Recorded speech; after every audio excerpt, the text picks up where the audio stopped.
Where am I? This place, it feels so bright. I can behold the glory here. Who are you sitting on the throne? Can someone talk to me and tell me what I'm doing here and who brought me here? A whole CSO of a renowned ministry. Wait, I hope this is not a planned deal to bring me in this place so that they will have their way in church compound. Samuel Okeke, church security guard on earth. Your time among the living has ended. You now stand before the judgment throne for self-examinations and accountability, so get ready now. Me? Judgment? When I was only a security man in the church, I protected the house of God. You protected the building, but what about your heart? When you first got the job, you were humble. You swept the church compound before dawn. You opened the gates for members with joy. Yes, I was grateful. That job fed my family. And heaven watched your sincerity, but something slowly changed. Soon you realized you controlled the gate and you became rigid and hostile. I only enforced the rules. Rules that changed depending on who came. Those who slipped money into your hands entered easily. Those who had nothing were delayed and embarrassed. I only needed small money to survive.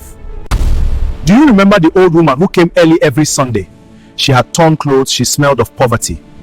That fateful morning you pushed her away from the gate. She refused to give offering for security appreciation. She walked back home in tears and never returned to church again. I'm so sorry, my Lord. Night, the church compound became your marketplace. Please don't say it. You rented the church parking space to strangers for drinking and smoking. You collected money while the holy ground became a place of corruption. I needed extra income. Sometimes when the offering bags were kept in the office, please, I only took small amounts. Money given to God by struggling believers. I told myself God would understand my poverty. Young boys in the church trusted you. They liked me because I was friendly. You introduced them to gambling and alcohol outside the church gate. I never meant to destroy them. One night, thieves entered the church compound. Yes, they robbed the sound equipment. Because you secretly gave them the security schedule. They promised me money. I didn't think it would go that far. The next morning, the pastor cried when he saw the empty altar. I stood there pretending to be shocked. But inside, you already counted your share of the money. Your wife warned you many times. She said God was watching me.